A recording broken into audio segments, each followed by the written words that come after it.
महाजुटान होने जा रहा है गर्दनी बाग में बीपीएससी के प्रति। एक एग्जाम का 2 पेपर और दोनों का कट ऑफ सेम, इसका बेस क्या? 30 तारीख को महाजुटान हो रहा है। सभी लोग, हर जिले से लोग आए, पटना से सभी लोग आए। अपना आंदोलन समाप्त करने के लिए रेडी है, लेकिन अब डिसीजन मुख्यमंत्री जी को लेना है। का हवाला दे के हम लोग रिजल्ट दिया था, उसका हम लोग पुरजोर विरोध कर रहे हैं और उस प्रक्रिया में हम लोग अपना विरोध प्रतिरोध जताते रहते हैं। और 30 तारीख का हम लोग का एक आह्वान है सारे स्टूडेंट को, महाजुटान होने जा रहा है गर्दनी बाग में बीपीएससी के प्रति। किस आधार पे आपने रिजल्ट दिया? उन्होंने बोला कि नॉर्मलाइजेशन हम लागू नहीं करेंगे, फिर बोले कि स्केलिंग भी हम लागू नहीं किए।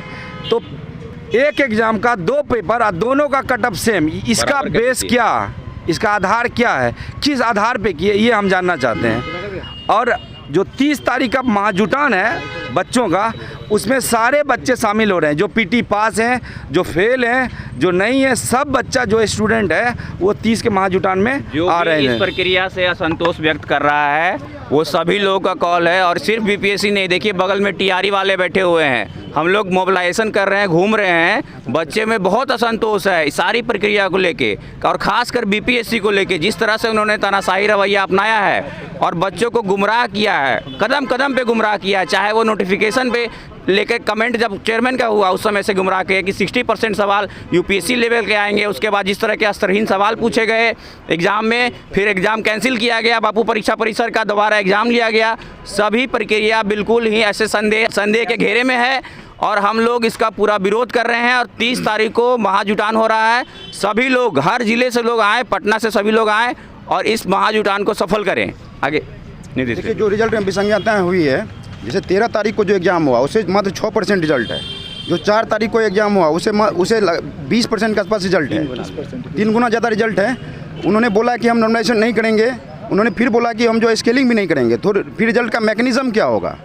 ये पूरा का पूरा रिजल्ट संदेहास्पद है। साथ साथ अभी 12 क्वेश्चन पे जो आज रीट में सुनवाई भी है, 12 क्वेश्चन अभी भी गलत हैं, जो स्टैंडर्ड एनसीईआरटी स्टैंडर्ड के टेक्स्ट बुक है उनके अनुसार। एक बात मैं कहना चाहूँगा, जो ऑनरेबल चेयरमैन रहे हमारे अतुल प्रसाद जी, उन्होंने एक ड्रेस्टिक चेंजेस किया था, क्रांतिकारी परिवर्तन किया था ट्रांसपेरेंसी को लेके। पहली बार जो है 1/3 नेगेटिव हुआ, कोई विरोध नहीं हुआ। 69th के पूरे एग्जामिनेशन प्रोसेस में एक क्वेश्चन गलत नहीं था, डाउटफुल नहीं था। इसके अलावा उन्होंने क्या किया, पहली बार ओएमआर शीट को जो है पब्लिक डोमेन में रखा।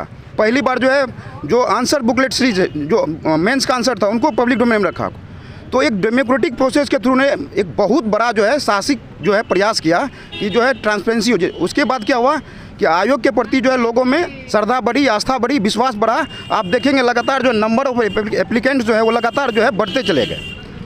लेकिन क्या किया, जो अभी जो वर्तमान चेयरमैन हैं, ऑनरेबल चेयरमैन, उन्होंने क्या किया, उस पूरे के पूरे जो स्टैंडर्ड जो एक एस्टेब्लिशमेंट हो गया था ट्रांसपेरेंसी मैकेनिज्म का, उनको ध्वस्त कर दिया इन्होंने। और साथ साथ मुझे लगता है कि जो मेंबर्स होते हैं, ऑनरेबल मेंबर्स होते हैं, वो एक जैसे राज्यसभा होता है, अपर हाउस होता है, जो इंटेलेक्चुअल क्लास का जो हाउस होता है, पॉलिसी मेकिंग्स में एग्जामिनेशन का प्रोसेस क्या हो, पैटर्न्स क्या हो, वो काफ़ी सजग और गंभीरता से अपना सुझाव देते हैं। तो मुझे लगता है कि उन चीज़ों पे भी जो बहुत गंभीरता से विचार नहीं किया गया है। जी, आगे बताएंगे। देखिए, आप सभी, सबसे पहले इलेक्ट्रॉनिक्स और प्रिंट मीडिया के जितने भी साथी हैं, सभी को तहे दिल से धन्यवाद छात्रों का आवाज़ उठाने के लिए। आज हम लोग उपस्थित हुए हैं एक आह्वान के लिए।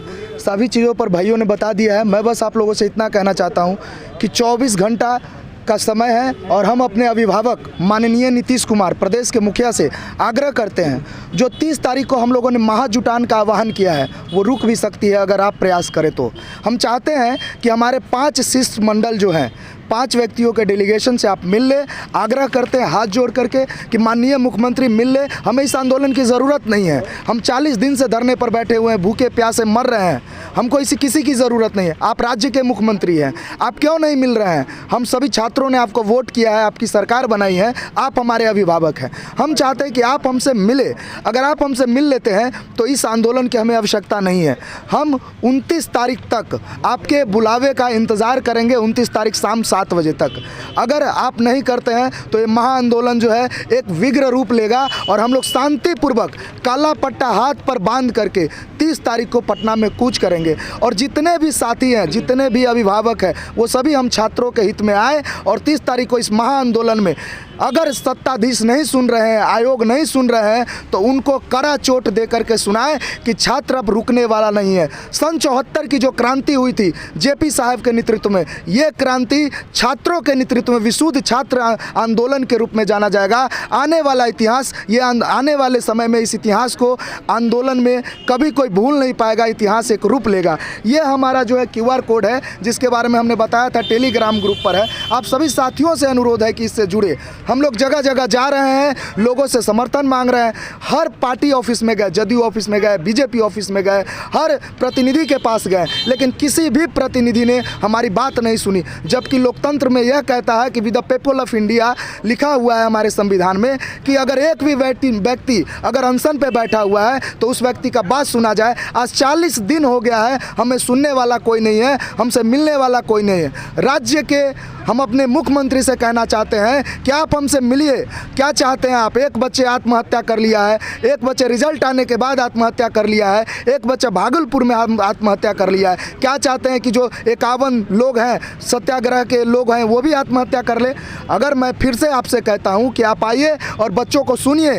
हम नहीं चाहते री एग्ज़ाम, हमको नहीं चाहिए री एग्ज़ाम, बस आप एक बार मिल लीजिए। हम जिद नहीं कर रहे हैं आपसे री एग्ज़ाम की। अगर आप हमसे एक बार मिल लेते हैं तो हम पूरे सदस्य जो है अपना आंदोलन समाप्त करने के लिए रेडी है। लेकिन अब डिसीजन मुख्यमंत्री जी को लेना है। आप लोग जैसा जानते हैं, एक बात बताना ज़रूरी है, हम लोग चीफ सेक्रेटरी साहब से मिले, राज्यपाल से मिले, सभी को हमने अपना ज्ञापन दिया, लेकिन आज तक उस ज्ञापन का कोई भी जवाब हमें नहीं मिला, जो कि मिलना चाहिए। सूचना के अधिकार के तहत, चाहे जिस अधिकार के तहत हम देते हैं, मिलना चाहिए। मैं बस इतना कहता हूं कि 30 तारीख को सभी से आग्रह है कि 30 तारीख को पटना में महाआंदोलन के जुटान में आप लोग आइए और छात्र युवा का साथ दीजिए। अब राम जी कुछ बताएंगे। हम यही कहते हैं कि आयोग जो है अपना इंटीग्रिटी खो दी है और संसद, सड़कों, आयोगों का नाम नहीं होता है देश।